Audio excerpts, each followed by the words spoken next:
Baik, pada kesempatan kali ini saya akan menjelaskan mengenai pengantar ruang Hilbert dan notasi Dirac yang merupakan bagian pertama dari kursus Mekanika Kuantum 1 yang didasarkan oleh buku Quantum Mechanics Concepts and Application dari Nurdin Zetili bab 2. Kita akan membahas mengenai ruang Hilbert, notasi Dirac, kemudian representasi matriks dan operator, serta contoh soal dan penyelesaian. Baik, pertama adalah ruang vektor yang linear. Kalkulus mekanika kuantum itu dibangun di atas konsep matematika ruang vektor sehingga jelas akan mematuhi aturan-aturan ruang vektor. Karena ketika Anda menyelesaikan persamaan Schrödinger yang nanti akan dibahas pada bagian selanjutnya, penyelesaian persamaan Schrödinger, penyelesaian tersebut akan menghasilkan sebuah state atau keadaan. Dan keadaan-keadaan tersebut adalah seperti sebuah vektor dalam ruang Hilbert yang keadaan-keadaan tersebut harus saling tegak lurus gitu.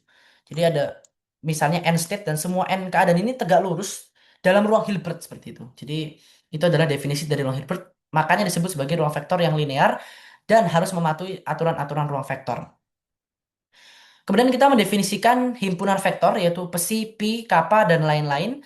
Serta kita mendefinisikan skalar yaitu A, B, C, dan lain-lain. Kita memiliki aturan penjumlahan yaitu aturan komutatif. Artinya apa? Bahwa urutan dalam penjumlahan itu dapat ditukar. Dalam hal ini bahwa psi ditambah pi itu sama dengan pi ditambah psi. Kemudian ada sifat asosiatif atau pengelompokan yaitu psi ditambah pi dalam kurung ditambah kappa itu sama dengan psi ditambah pi ditambah kappa dalam kurung. Kita sudah mengelompokkan di sini psi dan pi dan kappa, sehingga kita juga tentu dapat menulis kelompok antara psi dan kappa, dan kemudian kita menambahkan pi di luar kurung tersebut seperti ini. Dan itu bisa dengan sifat asosiatif. Kemudian ada vektor nol, di mana psi tambah nol itu adalah sama dengan psi. Artinya ketika sebuah vektor ditambahkan dengan nol, ya dia adalah vektor itu sendiri. Ini disebut juga sebagai identitas daripada penjumlahan, seperti itu. Kemudian ada aturan perkalian skalar, yaitu aturan distributif. Jadi ketika ada skalar dikalikan sebuah vektor dijumlahkan dalam kurung, bisa dijumlahkan atau dikurangkan. Kalau dalamnya dijumlahkan, A dalam kurung psi ditambah pi, itu sama dengan A psi ditambah A pi. Atau kalau misalnya kita punya B dalam kurung psi ditambah kappa misalnya, kita bisa menuliskan B psi ditambah dengan B kappa. Kemudian ada sifat asosiatif atau pengelompokan, yaitu A dikali B psi sama dengan A kali B dalam kurung psi. Seperti ini. Kemudian kita mendefinisikan ruang Hilbert. Ruang Hilbert adalah ruang vektor linear yang dilengkapi dengan produk skalar atau inner product yang didefinisikan dengan baik. Produk skalar atau inner product sebenarnya dapat juga dipahami sebagai vektor dot, begitu ya. Jadi kalau misalnya kita, sorry, perkalian dot. Jadi kalau misalnya kita membayangkan sebuah ruang Hilbert itu kita harus mulai memikirkan bahwa oh itu merupakan sebuah ruang vektor yang isi-isi vektornya merupakan keadaan-keadaan dalam mekanika kuantum gitu. Kemudian ada sifat produk skalar atau dot product. Produk skalar menghasilkan bilangan kompleks ya. Kalau produk skalar tidak persis seperti dot product karena produk skalar ini adalah perkalian tapi di dalam ruang Hilbert begitu. Memenuhi simetri miring yaitu ketika psi dikali pi itu sama dengan pi psi tapi konjugat ada konjugat kompleksnya. Kemudian ada linearitas faktor kedua ketika psi dikalikan a pi 1 ditambah b pi 2 itu sama dengan a dalam kurung psi pi 1 ditambah b dalam kurung psi pi 2. Kemudian ada antilinearitas faktor pertama yaitu bahwa sebenarnya kita bisa tukar ya, ini jadi psi 1 ini pi jadi psi 2 pi. Namun pada bagian skalarnya harus ditambahkan bagian konjugat atau lawan bagian imajiner pada bilangan kompleks. Jadi kalau misalnya Z adalah sama dengan A plus IB ya konjugatnya adalah bagian lawan di, daripada Z di ruang imajiner itu. Jadi plus IB jadi minus IB begitu. Sama juga kalau misalnya A ini eh, misalnya adalah sama dengan I, sorry. Misalnya A ini sama dengan I, maka kemudian A star itu adalah sama dengan minus I begitu. Kemudian ada kepositifan yaitu psi, psi, inner product antara psi itu lebih besar sama dengan nol, hanya bernilai nol jika psi sama dengan nol. Kemudian fungsi kuadrat dapat diintegralkan. Di dalam ruang posisi, vektor itu direpresentasikan oleh fungsi gelombang, yaitu psi r, t. Ini kalau misalnya psi atau fungsi gelombangnya bergantung waktu. Namun bila tidak bergantung waktu, bisa saja dituliskan menjadi psi r saja gitu. Jadi hanya bergantung pada posisi. Oke, kita melihat ini ada square integrable function gitu. Sebuah fungsi psi itu sebenarnya tidak memiliki makna fisis gitu. Fungsi psi itu memiliki makna fisis dalam mekanika kuantum jika fungsi tersebut dapat diintegralkan kuadratnya. Tapi psinya asli itu tidak memiliki makna fisis.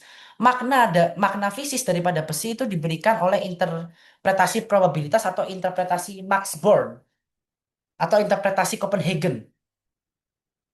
Nah, kemudian kita lihat psi kuadrat D pangkat 3R adalah probabilitas menemukan partikel pada volume D pangkat 3R. Dan total probabilitas sama dengan satu itu artinya ternormalisasi. Dan ini artinya seluruh ruang, ini kalau D pangkat 3R artinya volume. Kita juga bisa menuliskan misalnya ini menjadi psi X, T gitu ya. Kita juga bisa menuliskan menjadi psi X, T gitu. Kita bisa menuliskan kuadrat DX juga bisa. Jadi psi pun tidak memiliki makna ya. Tidak mirip juga dengan Newton ya. Kalau Newton itu gaya tuh langsung memiliki makna gitu. Sedangkan kalau dalam persamaan Schrödinger, persamaan gerak Schrödinger, fungsi gelombang itu memiliki makna hanya kalau sudah diinterpretasikan. Oke, pengantar notasi Dirac. Paul Dirac kemudian membuat sebuah notasi begitu ya. Membuat sebuah notasi abstrak untuk membebaskan vektor keadaan dari sistem koordinat tertentu. Kita mempunyai sebuah ket atau vektor dilambangkan dengan cat ya. Jadi kurungnya ke kanan, psi, yang artinya adalah elemen ruang Hilbert. Kemudian kita juga memiliki bra atau vektor dual dilambangkan dengan kurungnya atau apitannya itu ke kiri, yang berarti elemen ruang dual daripada HD atau Hilbert dual. Dan kita memiliki korespondensi antara bra dan cat, artinya psi cat dan psi bra itu saling berkorespondensi. Untuk kombinasi linear, skalar itu akan menjadi kompleks konjugatnya gitu. Jadi supaya berkorespondensi, A ini akan berkorespondensi juga dengan eh, A tapi ada konjugatnya itu apa sih? Jadi bagian imajinernya tapi yang negatif atau lawannya seperti itu. Kemudian ada juga produk skalar atau braket. Nah, produk skalar antara pi dan psi ditulis sebagai braket yang bernilai bilangan kompleks. Nah, maka sifat-sifatnya pun sebenarnya mematuhi produk skalar yang tadi sudah kita bahas, mematuhi ini ya. Jadi, tapi ini pi dan psinya itu akan menjadi bilangan kompleks braket ini. Nah, sifat utamanya itu urutan sangat penting karena psi dan pi itu tidak sama dengan psi dan pi gitu. Jadi,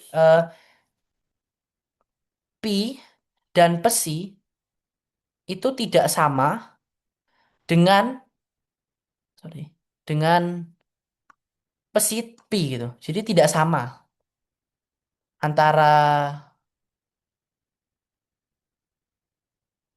tidak sama antara pi psi dengan psi koma pi gitu. Jadi hanya akan bermakna jika dikalikan dengan konjugatnya seperti itu. Nah, jadi baru kita tidak ini tidak sama dengan psi pi. Jadi ini tidak sama dengan ya. Tidak sama dengan tapi itu sama dengan psi pi tapi ada konjugatnya ini penting harus ada konjugatnya seperti itu. Nah, dalam representasi spasial yang kontinu bra itu kan kita sudah tahu ya tadi bra itu kan adalah elemen yang konjugatnya itu. Jadi sama dengan integral daripada pi konjugat psi d3r pada elemen volume ruang. Sekali lagi kalau misalnya hanya dalam satu dimensi ya bisa saja tuliskan dalam dx atau dy atau dz. Sifat-sifat penting notasi Dirac yaitu norma dan ortonormalitas. Psi-psi atau inner product ini lebih besar sama dengan nol jika ternormalisasi. Atau enggak bisa psi-psi sama dengan satu gitu. Jadi kalau ternormalisasi psi-psi sama dengan satu dan psi-psi harus lebih besar sama dengan nol. Nah, kalau misalnya tidak ternormalisasi, dia bisa saja bernilai nol. Dalam artian psi I dikalikan dengan pj itu sama dengan delta Kronecker ij. Artinya ini akan bernilai satu hanya kalau I itu sama dengan J. Bagaimana cara membayangkannya? Kita harus mengingat bahwa representasi Ket dan Bra itu sekali lagi merupakan vektor dalam ruang Hilbert. Jadi andai kata kita mempunyai sebuah vektor yaitu A dan B Dan kemudian kita mempunyai sudut di sini. Kita ingat bahwa cos 90 derajat itu sama dengan nol. Dan mengingat bahwa sebenarnya perkalian antara bracket seperti ini, inner product ini sebenarnya adalah dot product tapi di ruang Hilbert gitu. Jadi sebenarnya mengikuti dot product. Nah, kalau misalnya cos 90 derajat sama dengan nol, artinya kedua vektor ini tegak lurus. Nah, kalau kedua vektor ini tegak lurus, artinya vektor A dan vektor B dapat dibedakan. Berbeda dan tidak saling tindih-tindihan. Maka dari itu A dot B itu adalah sama dengan nol ketika tegak lurus. Sama dengan ini. Ketika I tidak sama dengan J, artinya vektor I dan sorry, ketika pesi I tidak sama dengan PJ, artinya pesi I dan PJ itu bisa dibedakan sehingga dia tegak lurus sehingga cos 90 derajat kan nol sehingga dia menjadi nol. Lalu tapi kalau misalnya vektor A dan B itu tindih-tindihan, kita tidak bisa membedakan vektor A dan B. Sehingga A dot B-nya ini menjadi cos nol menjadi satu gitu. Kalau kasus seperti ini A dot B-nya sama dengan satu. Sehingga karena dia sudah tidak dapat dibedakan, dot produknya menjadi satu karena tidak ada sudut, sehingga delta Kronekernya menjadi satu ya. Ini harus ingat sifat delta Kroneker. Kalau I sama dengan J ini menjadi sama dengan satu. Kalau I tidak sama dengan J ini menjadi nol. Baik, ini ada ketidaksamaan Schwarz. Itu menyatakan bahwa harga mutlak kuadrat daripada perkalian pesi Pi, sorry, ya pesi itu lebih kecil sama dengan daripada inner product antara besi dikalikan dengan inner product daripada B.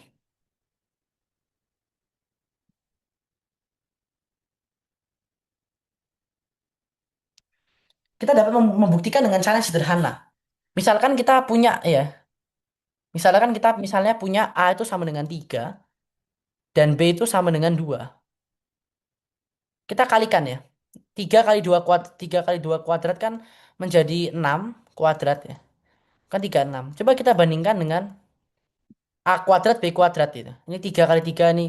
3 kuadrat jadi sama dengan 9. 2 kuadrat itu dia menjadi sama dengan 4. Sehingga ini 4 kali 9 36. Maka jelas kan 36 jadi sama dengan 36. Ini hanya misalnya representasi dari skalar ya. Karena sejatinya skalar pun merupakan sebuah tensor tapi yang paling rendah gitu.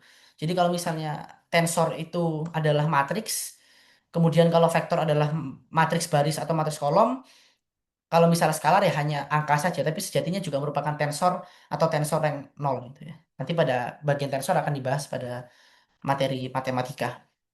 Ini adalah ketidaksamaan Schwarz. Nah, ini adalah operasi yang dilarang atau forbidden quantities. Dalam aljabar Dirac, beberapa bentuk perkalian tidak memiliki makna fisis atau matematis jika berada dalam ruang yang sama. Artinya apa? Cat dikali cat tidak boleh. Bra dikali bra juga tidak boleh. Perkalian tersebut hanya sah jika keduanya mendeskripsikan ruang yang berbeda sebagai tensor produk. Misalnya gabungan ruang posisi dan ruang spin. Nah, mengapa tidak bisa seperti ini atau tidak boleh? Akan menyambung dengan representasi matriks daripada bra dan cat. Representasi matriks ket dan bra.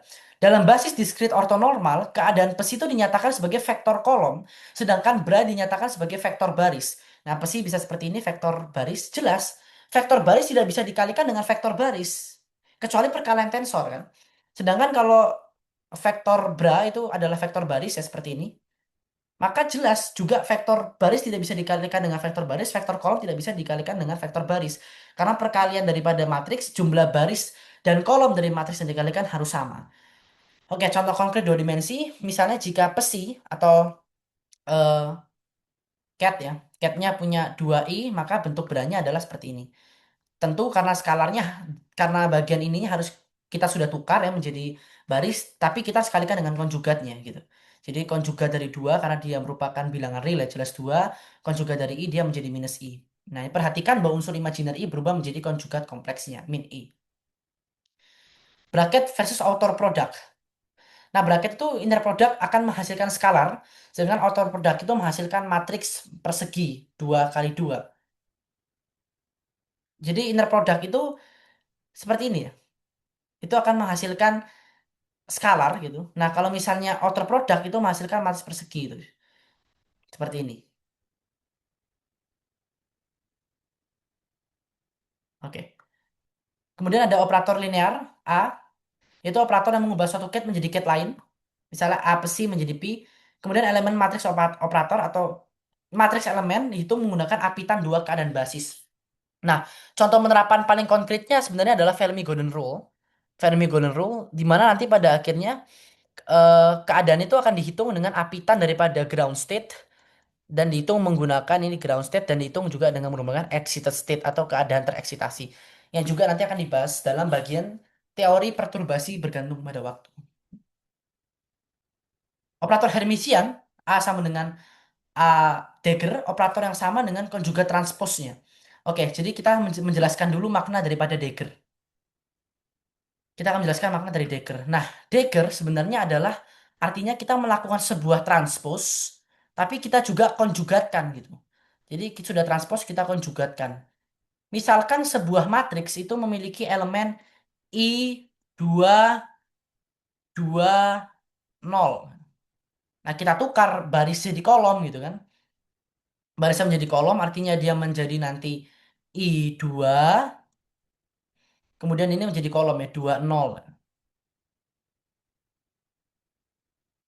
Nah, tapi supaya kalau ini kan transpose saja.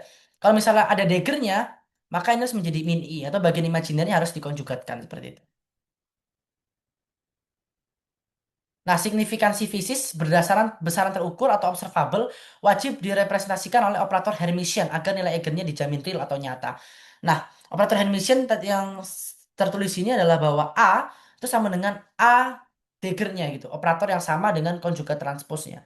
Nah, observable itu wajib direpresentasikan oleh operator Hermitian agar nilai eigennya atau eigen value nanti kalau kita akan bahas pada bagian bersama Schrödinger itu agar agar bisa dijamin real atau nyata atau bisa dibaca tidak ngawur gitu Ji, karena tidak bisa dibaca secara fisis. Baik.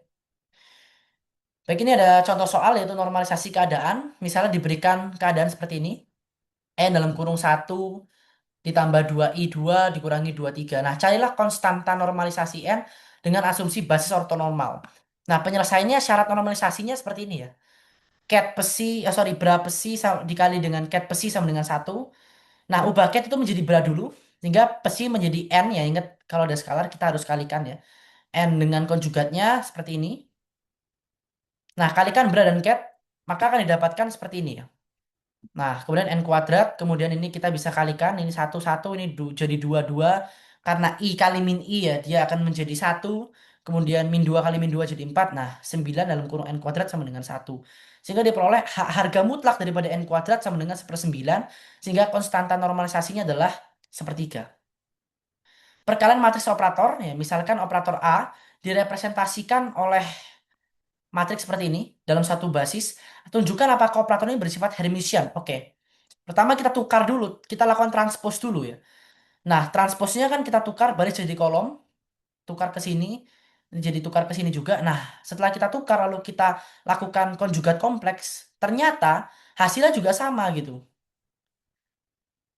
Sorry ini, ketika kita sudah kita transposkan terus kita konjugatkan, hasilnya juga sama 0 min i terus i 0. Nah, kemudian terbukti bahwa operator ini merupakan operator Hermitian. Ringkasannya, Roy Hilbert menyediakan kerangka matematis yang ketat untuk mekanika kuantum. Notasi Dirac serta representasi matriksnya memudahkan perhitungan aljabar, keadaan dan transformasi kuantum. Kemudian ada contoh soal untuk menunjukkan syarat normalisasi dan uji Hermitian serta diaplikasikan secara matematis. Sekian materi pada kesempatan kali ini.